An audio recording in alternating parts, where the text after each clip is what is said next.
Hello achievers. मैं हूं प्रभात, तुम्हारे केमिस्ट्री टीचर। तो जेई मेन सीरीज में आज हम डिस्कस करने जा रहे हैं, that is from the chapter haloalkane and haloarene, जो कि 12th class syllabus organic chemistry का फर्स्ट चैप्टर है, वेरी फर्स्ट चैप्टर। और इससे पहले तुम लोगों ने जरूर देखा होगा, हमने हाइड्रोकार्बन डिस्कस किए थे। और देखा जाए तो हाइड्रोकार्बन और हालो अल्केन के बीच बहुत ज्यादा सिमिलरिटी है। हाइड्रोकार्बन हालो अल्केन के बीच बहुत ज्यादा सिमिलरिटी है। कई बार हम खुद कंफ्यूज होते हैं कि हाइड्रोकार्बन के अंदर रिएक्शन होगा या हालो अल्केन के अंदर होगा, क्योंकि बहुत ज्यादा सिमिलरिटी है दोनों के बीच में। तो आज हम सेशन 1, जो कि जनवरी 2025 में एग्जाम कंडक्ट हुआ था, सेशन 1 में कितने क्वेश्चन आए थे? 10 क्वेश्चन थे। और उन्हीं 10 क्वेश्चन को लेकर अभी हम डिस्कस करने जा रहे हैं तुम्हारे सामने। चलो, वेरी फर्स्ट क्वेश्चन। तो फर्स्ट क्वेश्चन यहाँ पे क्या दिया, देखो student. Statement, okay, statement 1, statement 2 type. This will undergo, ये जो कंपाउंड है, will undergo SN1 reaction though it is a primary halide। देख सकते हो, ये 1 डिग्री कार्बोकैटायन है, इट इज प्राइमरी हैलाइड। अच्छा, अगर देखा जाए ये प्राइमरी है, बिल्कुल सही है। But after the release of chloride as the leaving group, इसमें जो कार्बोकैटायन बनेगा, इसमें जो कार्बोकैटायन बनेगा, ये कार्बोकैटायन हुआ। और ये OCH3 क्या है? That is plus R group. So this carbocation will be stabilised by resonance. This carbocation will be stabilized by resonance। और प्लस और ग्रुप कार्बोकेटायन को बहुत ज्यादा स्टेबलाइज करता है, even more than the resonance effect और hyperconjugation effect.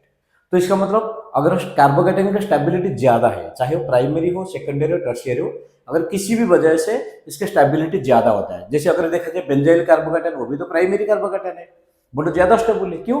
क्योंकि वहां पे रेजोनेंस इफेक्ट होता है। तो यहाँ पे से प्लस आर इफेक्ट है, और कार्बोकेटायन स्टेबिलिटी ज्यादा है तो कार्बोकेटायन इजीली बनेगा। अगर कार्बोकेटायन इजीली बनेगा तो फिर SN1 रिएक्शन का होने का चांसेस ज्यादा है, बिल्कुल सही है। स्टेटमेंट 2, विल नॉट अंडरगो, ये भी प्राइमरी है, ठीक है। ये जो कार्बोकेटायन बना है या जो कार्बोकेटायन सेंटर होगा, प्राइमरी है। Will not undergo SN2 reaction very easily, हमें पता है। तो SN2 रिएक्शन का रेट होता है उसमें डिक्रीजिंग ऑर्डर, प्राइमरी सबसे ज्यादा, देन सेकेंडरी, देन टर्शियरी। यहाँ पे देखा जाए जो दिया है दैट इज प्राइमरी हैलाइड है, बट SN2 रिएक्शन नहीं देगा, ठीक है, इजीली नहीं देगा। दे सकता है बट इजीली नहीं देगा। Will not undergo SN2 reaction very easily. क्यों? क्योंकि ये जो प्राइमरी कार्बन साथ एक टर्शियरी ब्यूटाइल ग्रुप अटैच्ड है। प्राइमरी कार्बन के बगल में जो कार्बन है that is highly sterically hindered. अगर स्टेरिक हिंडर्स बहुत ज्यादा है तो फिर SN2 रिएक्शन होने का चांसेस कम होगा, क्योंकि तुम लोग याद होगा SN2 रिएक्शन में जो इंटरमीडिएट बनता है that is transition state intermediate, जिसमें कार्बन सेंटर एक पेंटावेलेंट जैसे दिखता है, it seems to be pentavalent, क्योंकि उसमें लिविंग ग्रुप भी होता है और क्या होता है, न्यूक्लियोफाइल भी अटैच होता है साइमल्टेनियसली। अगर बल्कि ग्रुप होगा तो फिर न्यूक्लियोफाइल का अटैक होने का चांसेस कम होगा। तो प्राइमरी तो है बट बल्कि ग्रुप की वजह से इजीली नहीं देगा, ये बिल्कुल सही है। तो स्टेटमेंट 1 और statement 2 both are correct, both statement 1 and statement 2 are correct, that is option 4। समझे? The maximum number of RPR producing 2-methyl butane, ये जो कंपाउंड है that is 2-methyl butane by the sequence of reaction given below. देखो, structural isomers पूछा है, यहाँ पे दिया है अल्काइल ब्रोमाइड। अगर इसको मैग्नीशियम और ड्राई ईथर के साथ ट्रीट करोगे तो मैग्नीशियम ब्रोमाइड हो गया। उसको अगर हाइड्रोलाइसिस करोगे तो क्या बनेगा? RH बन जाएगा, देन Mg ब्रोमाइड और OH। जो अल्केन बनेगा तो अल्केन क्या होना चाहिए? यहाँ पर अगर देखोगे जो कंपाउंड दिया स्टूडेंट, ये कंपाउंड में कितने डिफरेंट साइड्स है। एक तो ये हो गया, ये दोनों बराबर है, ये 2, ये 3, ये 4, ठीक है। आइसोपेंटेन और 2-methyl ब्यूटेन का 4 डिफरेंट साइड्स है, ये दोनों बराबर है, बाकी सेकेंड, थर्ड, फोर्थ। तो इसका मतलब अगर यहाँ पे एक एग्जांपल ले रहे हैं, अगर यहाँ पे हम ये ले रहे हैं ब्रोमाइड, इसमें मैग्नीशियम का ट्रीट होगा, दिस इज मैग्नीशियम ब्रोमाइड। अगर इसको हाइड्रोलाइसिस करोगे तो क्या बन जाएगा? ये फिर दोबारा ये कंपाउंड बन जाएगा। तो इस तरह का कितने को टोटल कंपाउंड होंगे, 4 होंगे। तो ऑप्शन क्या आ गया, 1 आ गया। समझ आए? अब next, the most stable carbocation from the following is, देखो ये तो देखा जाए तो जीओसी का क्वेश्चन है, बट इसको SN1 के रेस्पेक्ट में पूछा जा सकता है, SN1 के रेस्पेक्ट में पूछा जा सकता है। तो SN1 goes through the formation of carbocation intermediate, more the stability of the carbocation intermediate, more is the chances of SN1 reaction. तो इसमें देखा जाए ये मेटा पोजिशन पे है, मेटा पोजिशन मीन्स इसका OR का जो होगा -I इफेक्ट होगा, क्योंकि यहाँ पे रेजोनेंस तो होगा नहीं, तो यहाँ पे कौन सी इफेक्ट होगा, -I इफेक्ट होगा। इसमें कोई इफेक्ट तो है नहीं, ये पैरा पोजिशन पे है तो +R इफेक्ट होगा, और ये क्या होगा, 3 हाइपर कॉन्जुगेटेड हाइड्रोजन।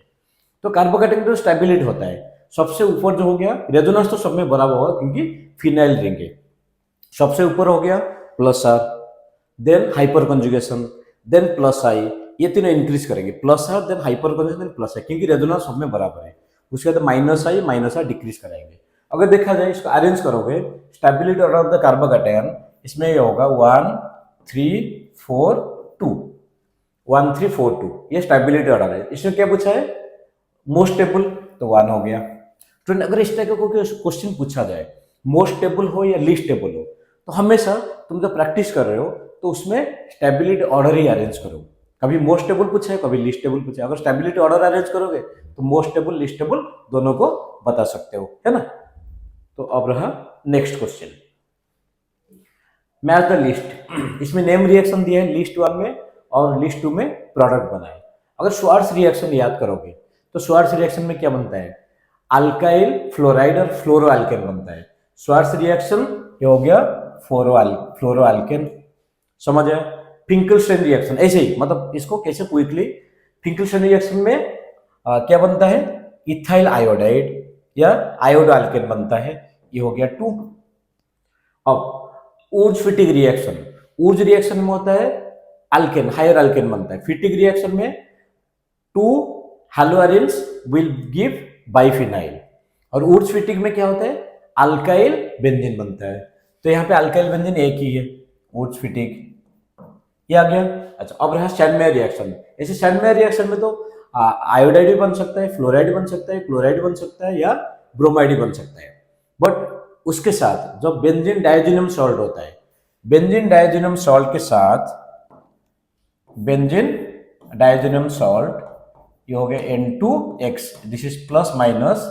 इसके साथ अगर KCN यूज कर रहे हो या फिर CuCN यूज कर रहे हो तो क्या बनेगा, सायनो बेंजीन और बेंजोनाइट्राइल, फिर N2 प्लस KX और CuX। तो फिर इसमें क्या बन गया, स्टैंडमेयर रिएक्शन में ये 3 सायनो बेंजीन, ये हो गया 3, और ये हो गया इथाइल आयोडाइड, ये हो गया 1, ये हो गया 1। तो A4 D2 B3, ये आ गया ऑप्शन 3। समझे स्टूडेंट्स। अब नेक्स्ट क्वेश्चन में देखो, the ascending order of relative rate of solvolysis of the following compound. Solvolysis means hydrolysis और एनी सॉल्वेंट के साथ जो रिएक्शन होगा, तो it goes through the formation of carbocation intermediate. तो इसका मतलब ये जो क्वेश्चन दिया है सब में bromine is the leaving group. तो ब्रोमीन अगर लिविंग ग्रुप है तो इंटरमीडिएट क्या बनेगा, कार्बोकेटायन बनेगा। तो कार्बोकेटायन स्टेबिलिटी जहां पर जितने ज्यादा होगा, कार्बोकेटायन स्टेबिलिटी जहां पर जितने ज्यादा होगा, उतना ही रेट ऑफ हाइड्रोलाइसिस और रेट ऑफ सॉल्वोलाइसिस फास्टर होगा। तो कार्बोकेटायन यहाँ पे देखा जाए दोनों साइड में क्या है, बाइफिनाइल ग्रुप है। तो इसमें कोई भी अगर ब्रोमीन रिलीज होगा तो बेंजाइल हो गया, है ना। बेंजाइल के साथ साथ यहाँ पे 2 हाइपर कॉन्जुगेटेड हाइड्रोजन है। ये क्या है, दिस इज टर्शियरी। अगर देखो student, this is tertiary, 2 benzyl group होगा, और यहाँ पे ओनली ये सेकेंडरी है और एक ही बेंजाइल है। अब बताने की जरूरत है क्या, जो सबसे ज्यादा जो होगा C होगा, उसके बाद B C B, उसके बाद A C B A D। तो ऑप्शन क्या आ गया, 1 आ गया। It depends on the stability of the carbocation intermediate. अब next, given below 2 statements, okay, the conversion process will in the proceeds well in the less polar medium. तो देखो this is the leaving group और ये क्या है, this is the nucleophile. और यहाँ पे जो न्यूक्लियोफाइल है one of the strong nucleophile है क्योंकि नेगेटिव चार्ज है। तो negatively charge nucleophiles have more nucleophilicity than the neutral nucleophile. तो इसका मतलब यहाँ पे जो हाइड्रोक्साइड आयन है वो एक बेटर न्यूक्लियोफाइल है, एक स्ट्रॉन्ग न्यूक्लियोफाइल है। अगर हाइड्रोक्साइड आयन स्ट्रॉन्ग न्यूक्लियोफाइल है, अगर यहाँ पे हम पोलर प्रोटिक मीडियम लेते हैं या हाईली पोलर मीडियम लेते हैं तो इसका न्यूक्लियोफिलिसिटी कहीं ना कहीं डिक्रीज हो जाएगा। क्यों डिक्रीज होगा? Because it will be highly solvated. जो अनायन है, जो हाइड्रोक्साइड है ना, that will be highly solvated. तो अगर हाईली सॉल्वेटेड होगा, हाईली हाइड्रेटेड हो जाएगा या सॉल्वेटेड हो जाएगा, तो उसका न्यूक्लियोफिलिसिटी कहीं ना कहीं डिक्रीज होगा। तो इसलिए इसको हम लेस पोलर मीडियम या पोलर एप्रोटिक मीडियम में लेना ज्यादा समझदारी की बात है, ठीक है। और देखा जाए क्या है, this is primary. Primary means SN2 तो होगा ही, तो समझ आया? तो बिल्कुल सही है, स्टेटमेंट 1 सही है। Statement 2, the conversion process well in the more polar medium. यहाँ पर अगर स्टूडेंट देखोगे, ये तो न्यूक्लियोफाइल है R3N, बल्कि न्यूक्लियोफाइल है और ये इसका न्यूक्लियोफिलिसिटी कहीं ना कहीं कम होगा। एक तो बल्कि ग्रुप है, इसमें नेगेटिव चार्ज नहीं है। अगर बल्कि न्यूक्लियोफाइल है और इसमें न्यूक्लियोफिलिक सेंटर उतने ज्यादा एफ्लुएंट नहीं है, उतनी ज्यादा क्लियर नहीं है, तो न्यूक्लियोफिलिक सेंटर बेटर होगा अगर यहाँ पे पोलर प्रोटिक मीडियम लेते हैं, ठीक है, या स्ट्रॉन्गली पोलर मीडियम लेते हैं। तो proceeds well in the more polar medium, क्योंकि यहाँ पे न्यूक्लियोफिलिक सेंटर उतने ज्यादा स्ट्रॉन्गर नहीं है। तो इसका मतलब ये भी सही है। तो statement 1 and statement 2 both are true. Option क्या आ गया? 1 आ गया। फ्रेंड्स समझ आए? अब next, given below are 2 statements, okay. तो this will undergo alkaline hydrolysis at a faster rate than this. तो अगर स्टूडेंट इसमें देखोगे, this is the leaving group और यहाँ पे नाइट्रोजन है, नाइट्रोजन के पास लोन पेयर है और ये कौन सी पोजीशन है? ये बीटा कार्बन के साथ नाइट्रोजन अटैच्ड है। तो एक कॉन्सेप्ट है that is none other than NGP, neighbouring group participation. SN1 होता है, दैट इज SN1 का जो प्रोडक्ट बनता है that is racemisation of the configuration. SN2 complete inversion of configuration, SNI complete retention of configuration. जो NGP होता है इसमें इन्वर्जन 2 बार होता है।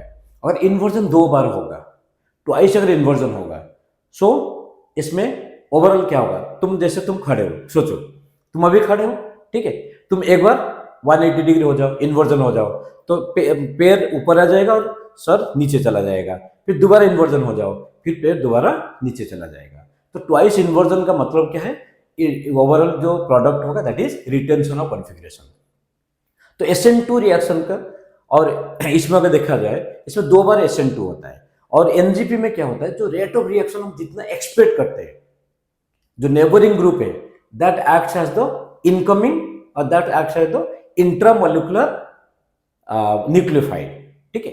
तो खुद ही वो अपने पेयर ऑफ इलेक्ट्रॉन को रिलीज कराता है। अगर पेयर ऑफ इलेक्ट्रॉन रिलीज कराएगा तो क्या होगा? लिविंग ग्रुप का रिलीज होने का चांसेस ज्यादा हो जाएगा। एक transition state 3 membered intermediate transition state बनाता है।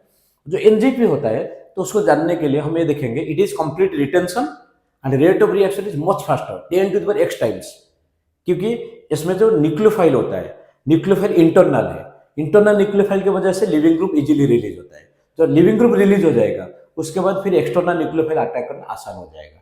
तो दैट इज, इसको बोलेंगे ये NGP नेबरिंग ग्रुप पार्टिसिपेशन का पहचान है, ठीक है।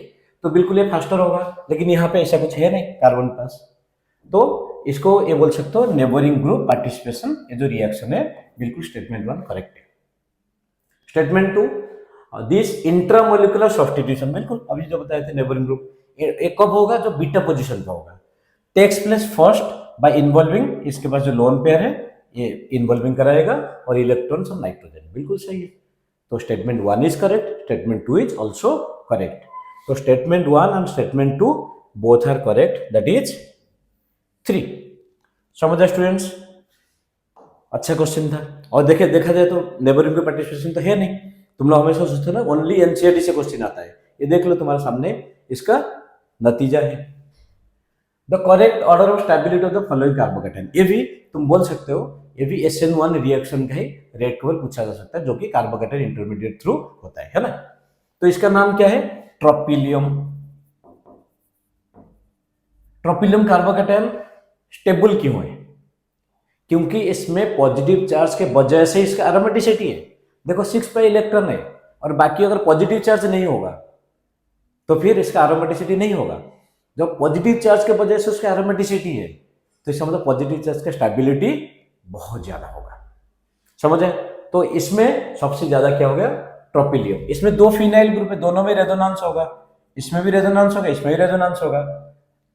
इसमें 3 फिनाइल है तो इसमें भी रेजोनेंस होगा, इसमें भी रेजोनेंस होगा, इसमें रेजोनेंस होगा, और इसमें 5 हाइपर कंजुगेट हाइड्रोजन। तो इसका मतलब सबसे ऊपर जो रहा C, that is tropylium carbocation, then A, then B, C A B D, answer is 4। समझे? ट्रोपिलियम कार्बोकैटायन, अगर ट्रोपिलियम कार्बोकैटायन जो वहां पे आनायन बन जाता है तो एंटी एरोमेटिक है, सबसे लीस्ट स्टेबल होता है। ठीक है, तो ये चीज ध्यान रखो। पॉजिटिव चार्ज की वजह से इसमें क्या कैरेक्टर डेवलप हो रहा है? पॉजिटिव चार्ज की वजह से यहाँ पे एरोमेटिसिटी कैरेक्टर डेवलप हो रहा है, तो इसका मतलब पॉजिटिव चार्ज का स्टेबिलिटी सबसे ज्यादा है। अब next, the major product of the following reaction is, okay, तो इसमें एक्सेस में दिया है, मीन्स जितने भी हाइड्रोजन है सारे एलिमिनेट हो सकते हैं। तो फर्स्ट अगर देखोगे स्टूडेंट, तो यहाँ पे तो एक स्टेप में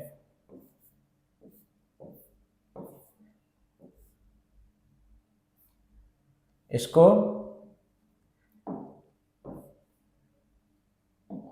देखो, फर्स्ट स्टेप में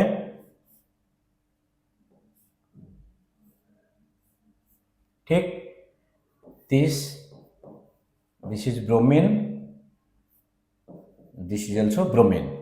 तो फर्स्ट स्टेप में अगर एलिमिनेशन होगा तो ये डबल बॉन्ड बनेगा और ब्रोमीन रिलीज होगा,